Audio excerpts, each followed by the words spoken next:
The study at Ashvale Park smelled of beeswax and old leather, and the particular stillness that gathers in rooms where consequential things have been decided and then left to settle undisturbed.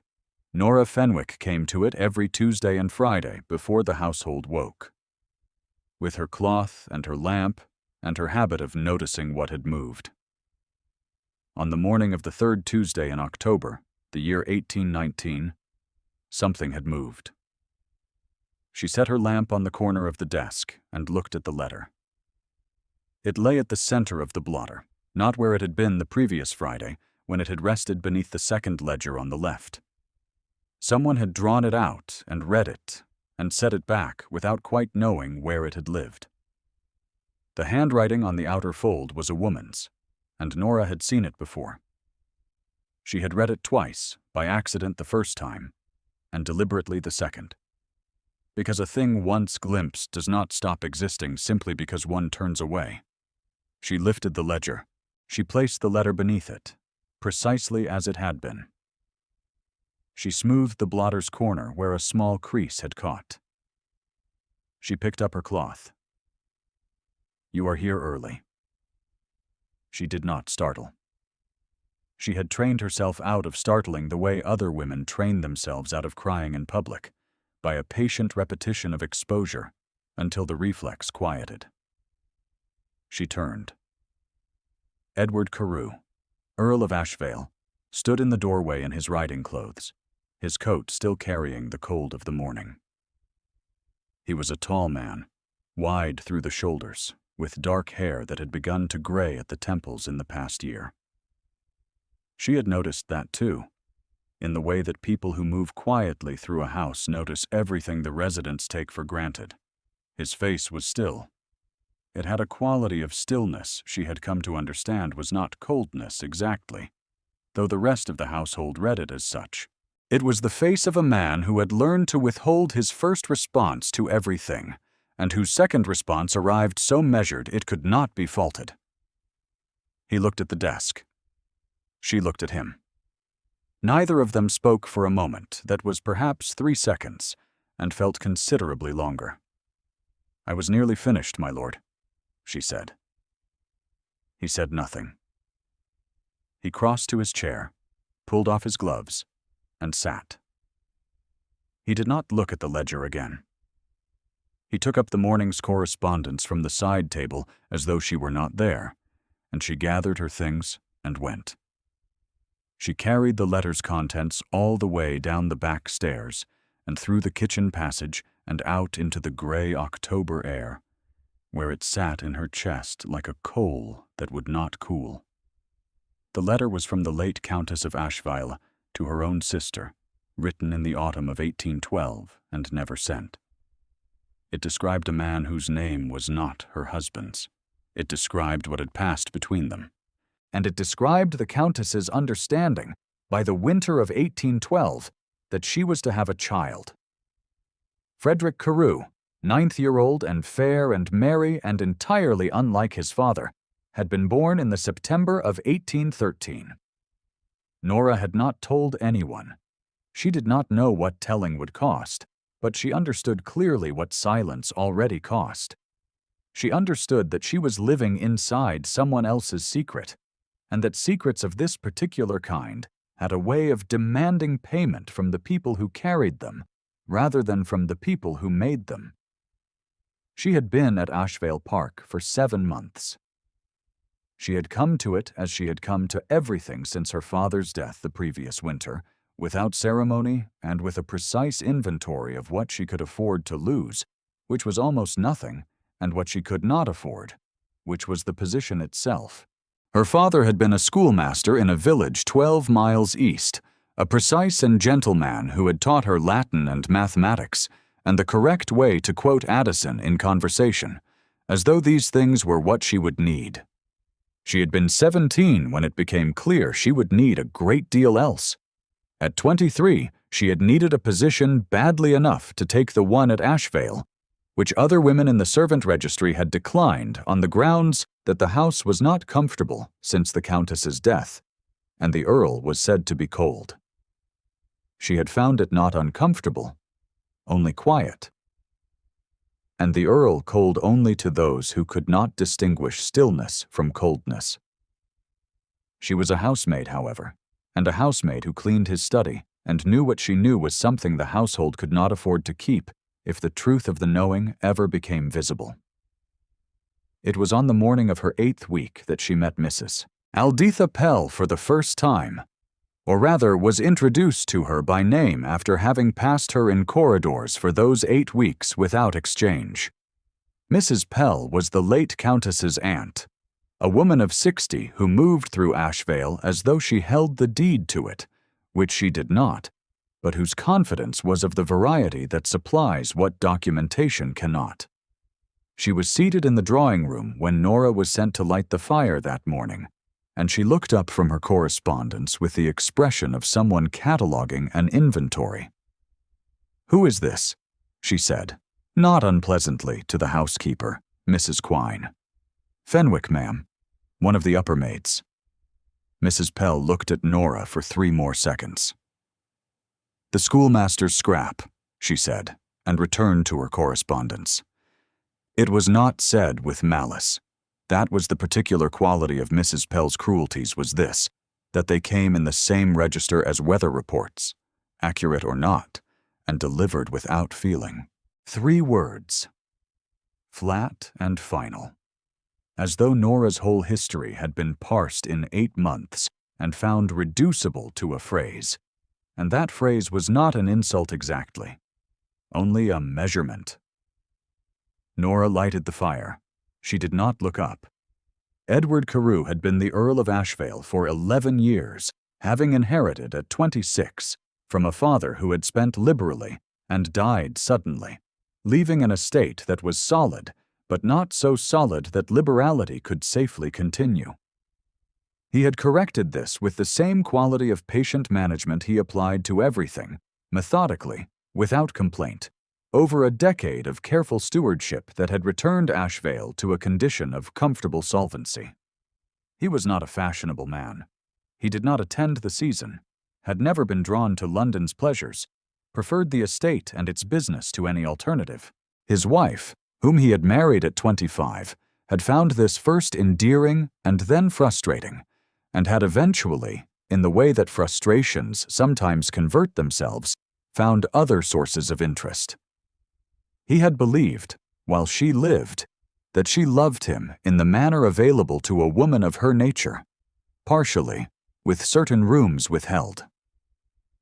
Her death in 1816, of a fever that moved quickly, had left him with the grief that comes not from the loss of a perfect thing, but from the loss of the possibility of understanding what the thing actually was. He had not known how to hold that grief, and so he had placed it somewhere behind the stillness, and tended his estate, and raised his boys, and carried the miniature of his late wife in his breast pocket for a year, before turning it to the wall of a lower shelf in the study, where it had sat since. His sons were different from each other in the way that brothers sometimes are, different enough to be remarked upon, not different enough, in a world that did not inspect such things closely, to constitute evidence of anything. Thomas was 12, dark and precise and quiet, a boy who read carefully and thought carefully, and held his emotions with a carefulness that Nora sometimes recognized as her own. Frederick was 9 and fair and bright-tempered, the kind of child who entered a room as though he expected it to be pleased to see him, and rooms generally were. Both boys had their lessons with a tutor and their freedom on the estate's grounds, and both had, in their separate ways, adopted Nora. Thomas had done it first, and cautiously, in the way he approached everything. He had been in the library corridor one afternoon in November, standing with his back very straight against the wall, holding a letter at arm's length as though it were a thing that might bite him, when Nora came through with a stack of books for the upper shelves. She had understood at once what she was seeing, because her father had shown her the face of it in the children of his village, in the rigid posture, the forced quiet, the careful performance of a competence that was not yet available. Thomas could not read easily. Not yet, perhaps not ever with full ease, in the way that some minds simply arranged letters differently, and could not be made otherwise. She had set the books down. "Shall I read it to you?" she said. "I can do it quietly, and no one need know." He had looked at her for a long moment with his father's quality of assessment. "It is from my tutor," he said, "about my progress." "Then we had better know what it says," she said, and sat on the window bench, and read it to him in a low voice, while he stood stiffly at the wall, and then, by degrees, moved to sit beside her. The letter was not unkind. The tutor had phrased his concerns with a care that suggested he understood the boy's sensitivity. Nora read it through once to herself first, to be certain, and then read it to Thomas with an emphasis that landed on the careful phrases rather than the difficult ones. When she finished, Thomas was quiet for a moment. "Do you think he is right?" he said. "I think he is observant," she said. "I think he is not right that it matters as much as he believes." Thomas looked at her sideways. "My father reads everything." "Your father is not you," she said. "What one requires is not what another requires. This does not make you lesser." He said nothing for a moment. Then he said, "Thank you, Miss Fenwick," with a formality that was entirely his father's, and an earnestness that was entirely his own, and retrieved the letter and went back the way he had come. She did not know until later that the Earl had been at the end of the corridor, that he had come to the library for a document and had stopped at the junction because voices carried in that passage, and had heard the whole of it without moving. She only discovered he had been there because Thomas told her, 2 weeks later, quite without understanding what he was telling her. "My father asked who you were," the boy said, in the tone of someone conveying a compliment. "I told him you were the one who read things clearly." After that, the Earl began to see her. It was not immediate. It did not announce itself. She became aware, across the weeks that followed, of a quality of attention that had not been there before, or that she had not noticed before, which was not the same thing. He had always said good morning when he encountered her, because he was not a man who ignored his staff in the particular way that some lords managed, as though invisibility were a courtesy they extended to those beneath them. Now, when he said it, he paused. A half-second's pause after the word, as though there were a second word forming that he elected not to produce. In the library corridor in December, she was carrying armfuls of books to be reshuffled, and she miscounted her grip on the third load, and they began to go. And his hand was there before she had completed the thought of falling, at her elbow, steadying, the warmth of it through her sleeve. He righted her, and then his hand remained for one beat that was not required, and then it released. "Thank you, my lord," she said. "Walk more slowly," he said. "There is no urgency in the shelving." She understood this by now, as protection. She did not say so. If you have ever watched a man learn to notice someone he had previously overlooked, you will know it is one of the quieter spectacles the season can offer, and one of the most charged. There is nothing so full of latent consequence as a man of rank becoming curious about a woman he has no social machinery for acknowledging. Stay with this story a while longer, if you will. What he did with that curiosity, and what she did with what she knew, will take the rest of the winter to resolve. She stayed with it herself in the early mornings in the study. When the house was still and the lamp made a small, warm world of the desk's surface, and the letter lay beneath the ledger, where she had replaced it, and where it continued to live, unspeaking, in its perfect hiddenness. She had not yet decided what the letter required of her. She knew what it contained. She knew what it meant for Frederick, for Thomas, For the Earl, for the succession. She knew that a solicitor named Gideon Price was expected at Ashvale in January, sent by some party whose identity the household did not name plainly, but whose purpose was not obscure, which was to formalize Frederick's standing in a way that would, once formalized, be very difficult to revisit. She knew this because Mrs. Pell had mentioned it at the dinner table in language that was technically procedural and substantively triumphant, in the same way that people who have arranged things mention the arrangements. Price arrived on the second Thursday of January, a lean man of 44 with a quality of careful pleasantness that Nora distrusted on instinct, the way she distrusted everything that was pleasant without being warm. He brought documents in a satchel and stayed in the guest room at the east end of the house. He had dinner with the Earl and Mrs. Pell for 3 evenings running, and on the 4th evening he had dinner with the Earl alone, and Nora, refilling the sideboard in the adjacent room, could hear the conversation in the low-voiced register of men who believe they are not overheard. Price spoke of the estate's succession provisions. He spoke of the difficulty of leaving matters in the current state of ambiguity. He spoke, with his particular careful pleasantness, of Frederick's interests needing to be secured, for the boy's peace of mind, and for the clarity of the line. The Earl said very little. What he said was measured. He asked 2 questions, one about the legal provisions governing disputed succession, and one about the evidence required to unseat an existing arrangement. Nora stood very still at the sideboard in the next room, and understood that the Earl was not unaware of the possibility she had been carrying since October. He suspected. He did not know. He was asking, in the only way available to a man in his position, whether there was a way to know. What he had not done, in 11 months since she had been in his employ, was look in the study for the answer. She thought about this for 2 days.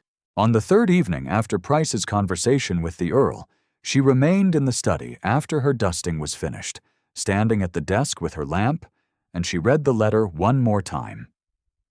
It had not changed. Letters do not change.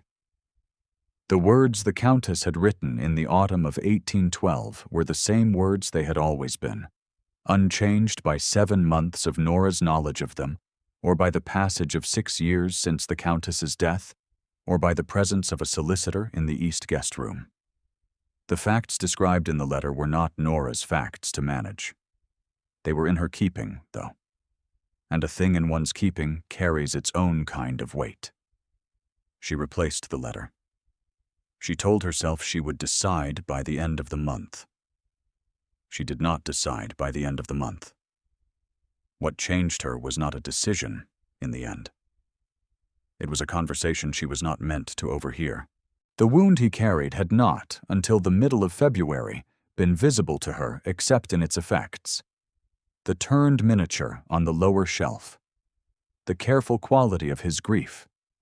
The way he never spoke of his late wife by name in the company of his sons. She had read these as the signs of a man who had lost something and had not finished reckoning with the loss, and had understood them the way she understood most things in this house, from a distance, with respect for what she did not know. She was returning a shawl to the upper landing on Mrs. Quine's errand on a wet afternoon in February, when she heard the Earl in the small sitting room, speaking to Thomas, whose voice she recognized even through a closed door. She did not intend to stop. She stopped. "You are not to concern yourself with what Mr. Price and Mrs. Pell discuss," the Earl was saying, in a voice she had not heard from him before, lower than his usual register, and careful in a different way, the carefulness of a man keeping his own feeling from landing on a child. "I heard them," Thomas said. "About Frederick." Thomas. "She said Frederick's the one who matters for the line. She said your attention to me is—" A pause. The specific pause of a child repeating a phrase he does not fully understand. "Sentimental. She said it to Mr. Price." The silence from the Earl's side of the door was the kind that has a texture. Then he said very quietly, Come here. A movement. Then nothing for a moment. Whatever is settled about the succession, the Earl said, is not what measures your place in this house. Do you understand me? It was not a question. Yes, sir, Thomas said. Another silence. Then the Earl said, in a voice so low it was nearly not words, "You are his mother's eyes, Thomas. I have always known it." A breath. That is not a small thing. Nora did not move until she heard the scrape of Thomas's chair. Then she went quickly up the stairs and delivered the shawl and stood at the landing window with the rain on the glass and understood what she had just been given. The Earl knew, or had known, or had suspected for long enough that the suspicion had become a kind of knowledge, the way standing water becomes ice without a single moment one could point to as the conversion. He had not confronted it. He had not confronted his wife while she lived, because she had died before he could decide to. And now she was 4 years gone, and the secret was in a letter in the study, and a solicitor was in the East guest room formalizing what the secret, if surfaced, would undo. He carried this the way she carried her knowledge of the letter, not speaking it, not resolving it, tending the house and the boys and the estate around it as though the weight were simply part of the load. She thought, standing at the landing window, that she had never felt more clearly the shape of another person's grief. Lady Constance Vane arrived at Ashvale in the 3rd week of February, having been arranged by Mrs. Pell in the way that Mrs. Pell arranged things, without appearing to have arranged anything at all. She was a young woman of 26, polished and appropriate, with blue eyes and an accomplished manner, and the particular grace that comes from having been raised to understand that one's eventual arrival in a house of this kind is simply a matter of patience. She sat well in the drawing-room. She spoke intelligently about the estate's prospects. She wore colors that were suited to her and that contrasted, when she and Nora were in the same room, in a way that Nora suspected Mrs. Pell had also calculated. At the dinner on Lady Constance's 2nd evening, Mrs. Pell contrived to seat Nora nearby, ostensibly to manage the serving of a particular wine, and to mention Nora's existence to Lady Constance in the corridor outside, just before the party assembled, in the clear-voiced carry of someone who intends to be overheard. "The schoolmaster's scrap," she said to Lady Constance, with a brief gesture in Nora's direction, "manages the study and the upper rooms. You will find the arrangements here perfectly adequate, though of course some things will require attention after a new mistress is settled." Lady Constance glanced at Nora with the pleasantness of a woman who has been told something in coded language and has understood the code. She nodded. She went in to dinner. Nora carried the wine. She was careful with the pour. The Earl did not look at Mrs. Pell when she said it. His jaw tightened in a way that Nora, who had spent 7 months in the study of his face, understood to be the tightening of a man who has heard something he will not immediately act on, but has not set aside. Lady Constance stayed a week. The Earl was courteous to her in the manner of a man who has been taught that courtesy is what one extends when feeling is not available. He spoke to her at dinner. He walked with her once on the south lawn when the weather permitted. He was not unkind. He was simply, in the precise way that matters, not interested. And at the end of the week, Lady Constance departed with a grace that Nora respected, because it must be said that she was a woman who understood what she was seeing and knew how to carry it. Mrs. Pell did not understand what she was seeing. This was her defining quality, that her confidence was so organized around the rightness of the hierarchy's arrangements that she could not, except in small and quickly suppressed flashes, perceive that the hierarchy was failing to produce the desired result. She had managed this estate's domestic arrangements for 4 years on the grounds that the boys needed a woman of her authority and experience, and that argument had kept her at Ashvale longer than anything strictly merited. She had organized the succession question with the same authority. She had arranged Price. She had arranged Lady Constance. She had arranged, Nora suspected, rather more than she had been asked to arrange. And in the gaps of what she had arranged, she had made certain assumptions about what a man of the Earl's station would eventually require that had not quite taken account of the specific man. It was Thomas who told her, a week after Lady Constance's departure, with the innocent precision of a boy reporting useful information without understanding its use. Mrs. Pell said to Cook that you've been making yourself important, above your position. She said you were the schoolmaster's scrap, and that scraps don't last. Nora listened to this without expression. She said it in the corridor outside the kitchen, Thomas added, so that Cook would hear and tell Mrs. Quine. I think. That is how she does it. You are very observant, Nora said.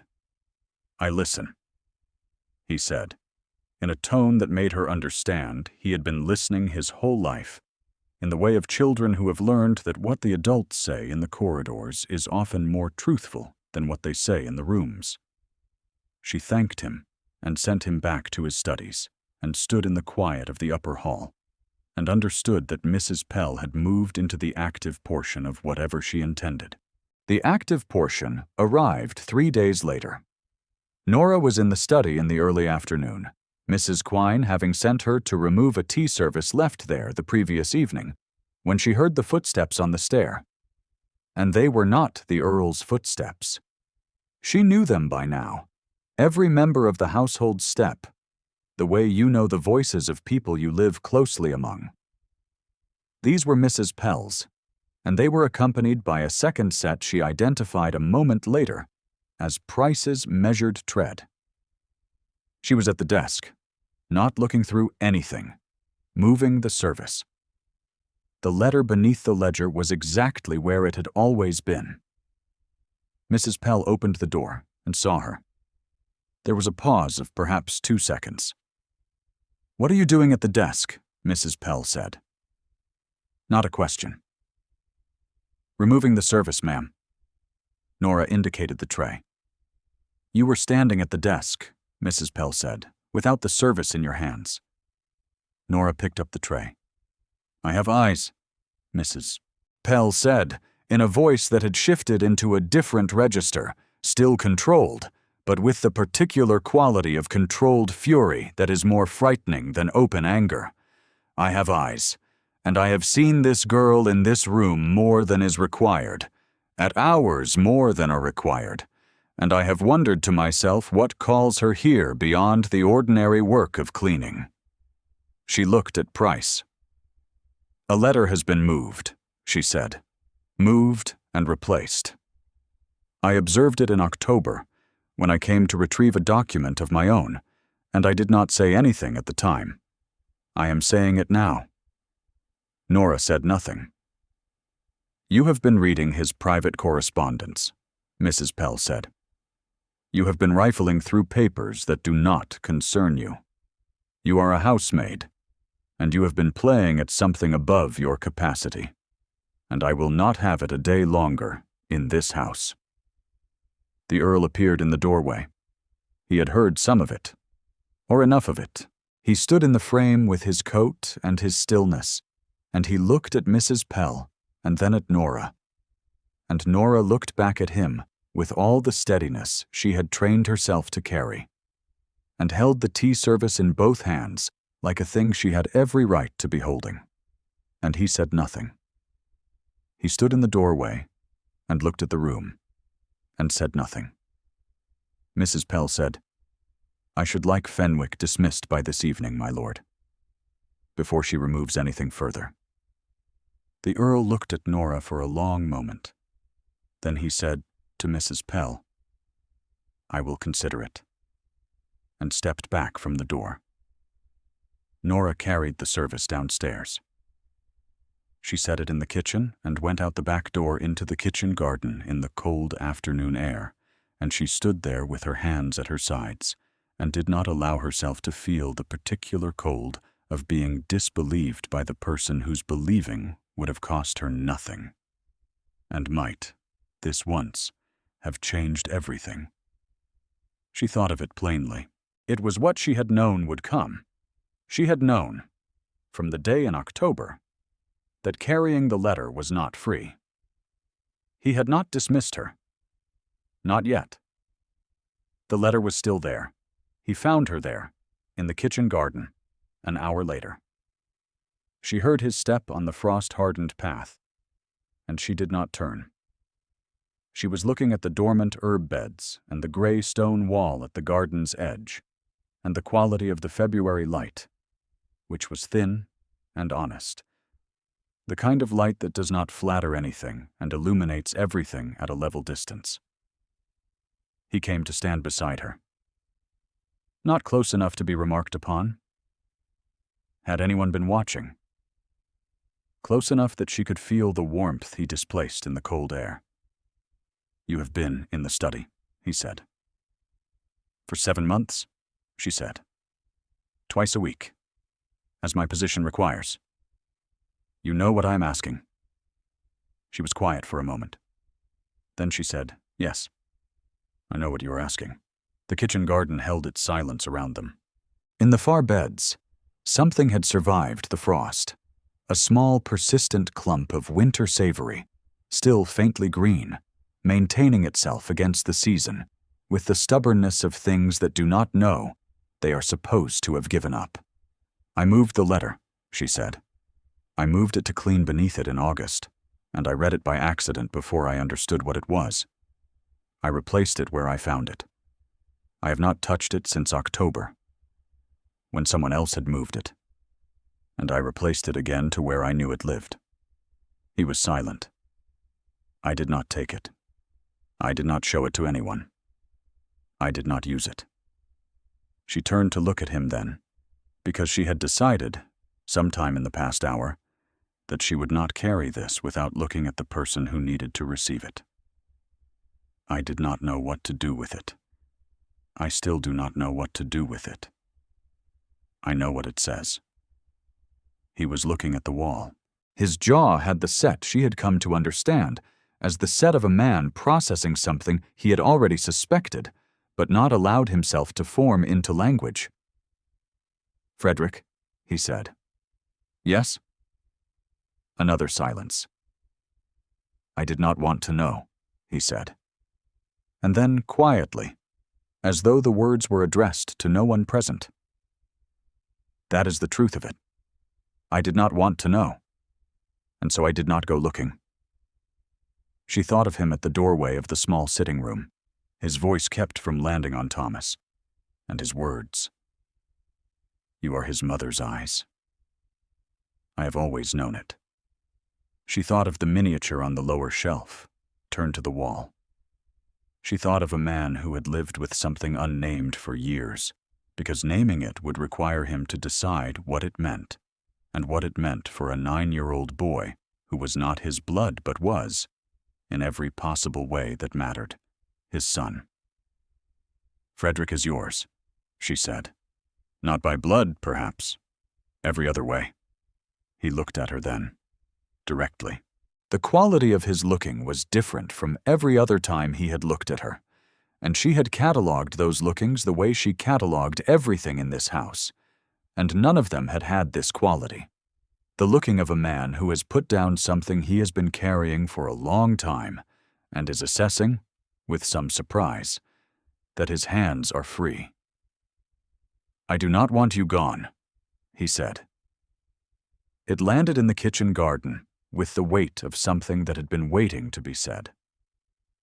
She did not speak.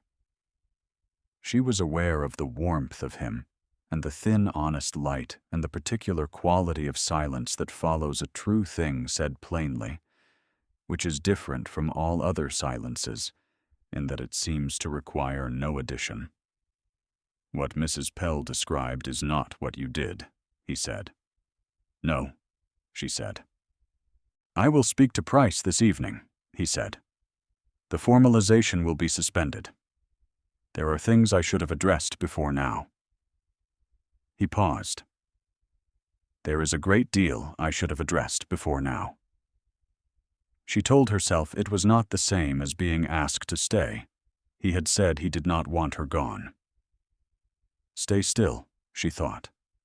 Do not turn it into something it had not yet said. She went inside. She completed her afternoon work. She ate in the kitchen and did not speak more than was necessary, and went to her room above the servants' hall and lay in the narrow bed, listening to the February wind at the eaves and thinking of the kitchen garden and the winter savory, and the look in his eyes when he said he did not want her gone, and she did not sleep for a very long time. At dinner the following evening, Price had brought his documents to the table again. Mrs. Pell had arranged the occasion, with care, in the way she arranged things. The dining room set with candles. The Earl at the head, Price at his right, Mrs. Pell at his left. The documents in the satchel at Price's elbow. The moment engineered toward a signature. Mrs. Quine had assigned Nora to the dining room service, a fact that Nora noted with the suspicion that Mrs. Pell had not arranged this particular piece, and so perhaps someone else had. She stood at the sideboard. She was careful with her hands. Price had laid the documents on the table by the end of the first course. He spoke of the succession provisions in the pleasant voice of a man who considers the outcome settled and is only remaining for the formality. Mrs. Pell held her glass with a composure that was of the variety that comes from certainty, the composure of someone who has arranged everything correctly and is waiting for the arrangement to complete itself. The Earl had not touched the documents. I have been reviewing the relevant provisions, he said, at a moment when Price had paused for breath, and I find I have several further questions for my own solicitor before any instrument is signed. Price said, pleasantly, that of course the Earl's own solicitor was welcome to review. I have also, the Earl said, been reconsidering some of the household arrangements. He set his glass down. He looked at Mrs. Pell. I am grateful for what you have managed here in the past years. You will have understood, I hope, that the house has needed steadying. I believe it is steadied now. Mrs. Pell looked at him. I believe the boys are well. I believe the management of the succession is a matter for my solicitor and myself, and that arrangements made on my behalf without my direct commission will not be proceeding. He paused. I should have said this more plainly some time ago. Mrs. Pell's composure shifted in a way that was visible only because Nora was watching closely. The glass held a quarter-inch higher, the set of the shoulders drawing back. She said, very precisely, I have acted in the boys' interests, as their late mother would have wished.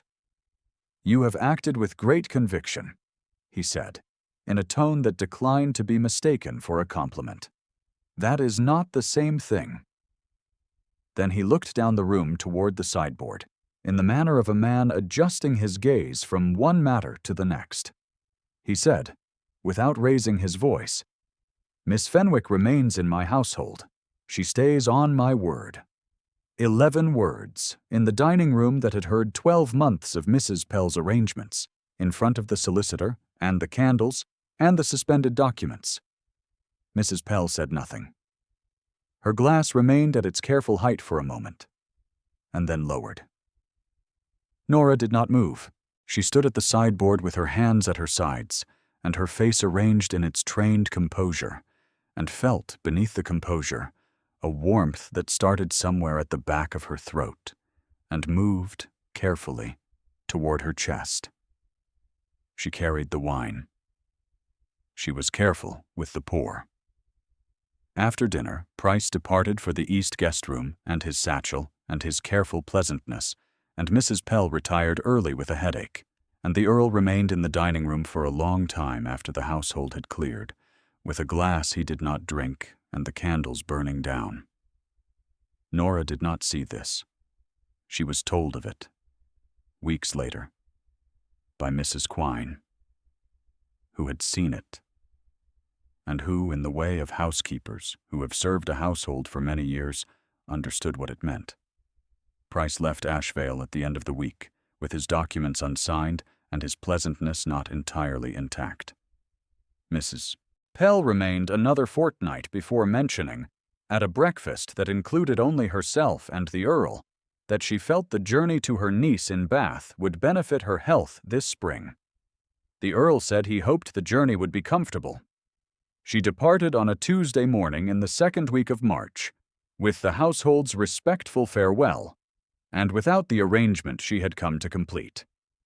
The succession question took several months more to address, with the Earl's own solicitor, and the Reverend Mr. Dunmore, and the parish register, and the sealed letter from the study, which the Earl retrieved himself on a morning in April, and which Nora did not witness him reading, but whose absence from the ledger she registered the following Friday when she came to clean. He addressed it in the way he addressed everything, carefully, over time, without complaint. What was settled, Nora did not know in full detail. The household did not discuss the Earl's legal arrangements. What she observed was that Frederick continued to call him his father with the absolute confidence of a 9-year-old for whom the question had no other answer, and that Thomas continued to read badly but to listen well, and that the Earl continued to call both boys his sons without qualifier. Which was the answer that mattered? The conversation in the study happened in the late April, on a Friday morning, when she came to clean and found him there at the desk. He did not look up immediately. She began her work. After a few minutes, he said, without preamble, "I would like you to consider a different position." She held still. "Not in service," he said, "or not in service in the current sense." She waited. "Thomas requires someone," he said. "Someone who reads clearly, in his description. I have been considering a formal arrangement, a kind of secondary instruction." A pause. "Frederick also reads clearly, but he is more interested in the horses." A quality of something almost like amusement crossed his face. Very briefly, in the manner of a man who has been told amusement is not really the done thing, and has decided to be briefly mistaken. "I think as well," he said, setting down his pen and looking at her properly, with the full quality of his attention that she had catalogued across 7 months, and that had never failed to produce in her the physical awareness of being completely seen, "that I would very much like to speak to you as something other than my housemaid, when I am permitted to do so." She thought of the kitchen garden and the thin February light and the winter savory holding itself together in the frost. "You are permitted," she said. He looked at her for a moment longer. Then he said, "Good. Sit down." She sat across from him at the desk, in a chair that was not typically a chair for sitting, and he folded his hands on the surface and said, "Tell me about your father." And she did. The spring came properly by the end of April, which in the north of England means a cautious and incremental thing rather than an event. The green arriving in degrees, as though checking first whether it will be welcome. The grounds of Ashvale emerged from the gray of the winter into the particular freshness of April grass in that latitude, which is a color that has no equivalent in the south, and that Nora had known since childhood, and had not expected to love in someone else's landscape the way she found she loved it here. He came to stand beside her in the kitchen garden on an afternoon in May, in the mild warmth of it, and she did not need to tell him that she had been standing in approximately this spot when he had told her he did not want her gone, because he knew it already, the way people who have paid close attention to each other know things without the speaking of them. "The letter is with Mr. Dunmore now," he said. "It will not resurface." "And Frederick?" she said. "Frederick is my son," he said. "There is no further question." He was quiet for a moment. Then he said, "I did not know her well enough. I think I knew that while she lived." Another quiet. I am told this is a common error. To decide one knows someone because one has been in the same house with them. I think one has to choose to know someone, she said. It is not done by proximity alone. He looked at her sideways, in a manner that was, she had learned, his equivalent of a great deal of expression. You would know, he said. You have been in this house 7 months, and appear to have known everything in it already. Not everything, she said. Not you. Another sideways look. No, he said. I have been somewhat protected. You are less protected now, she said. Yes, he said. I am aware. They stood in the kitchen garden in the May warmth, in the appropriate distance of 2 people who have not yet done the formal things that formalize the informal things, and the winter savory had come back in full by now, green and sturdy in its bed, the way things that are made for a particular soil come back. The formal things were done before June. They were witnessed by Thomas, who was 12 and precise about ceremonies, and by Frederick, who was not precise about ceremonies, but who was very pleased about them in the loud way that he was pleased about things, and by Mrs. Quine, who had served the house for 19 years, and who cried, quietly, in the manner of someone who has been waiting for the house to do something sensible, and is not entirely surprised that it has taken this long. The study at Ashvale Park continued to smell of beeswax and old leather. The ledger continued to sit on the left side of the desk, though the letter that had lived beneath it was gone now, in Reverend Dunmore's keeping, properly housed and properly sealed, and no longer anyone's particular burden to carry. Nora cleaned the room on Tuesdays and Fridays, for the first months, by habit. By August she came and went from it as she pleased, which was often, because she was fond of the light in that room in the early morning, and because she had spent 7 months growing familiar with the way it smelled and the specific quality of the silence it held. And there is something to be said for beginning in the dark of a room and arriving, eventually, at the understanding that you belong to it. On the shelf where the miniature had sat, facing the wall, there was now a letter in a different woman's hand, addressed to no one in particular and written in the deliberate, clear script of someone who has learned that what you put down on paper outlasts you, and so should be worth the outlasting. It was not sealed. The Earl had read it once, on the morning she left it there, and had set it facing outward on the shelf where it could be seen. If you have stayed with them this long, then you know already what it contained. Some things do not need to be explained because they have been assembled across the whole of a story, piece by piece, until their meaning is evident in the weight of them. The way a house becomes a home not by any single decision, but by the long accumulation of people choosing to remain. Thank you for staying until the end. If Nora's particular way of carrying a thing she could not easily set down moved you, leave a word in the comments. She would have liked to know she was not the only one. The letter stayed on the shelf. The study held its silence. Outside the window, the summer had arrived in Ashvale at last, which in the north of England is a brief and serious and very beautiful thing. She remained.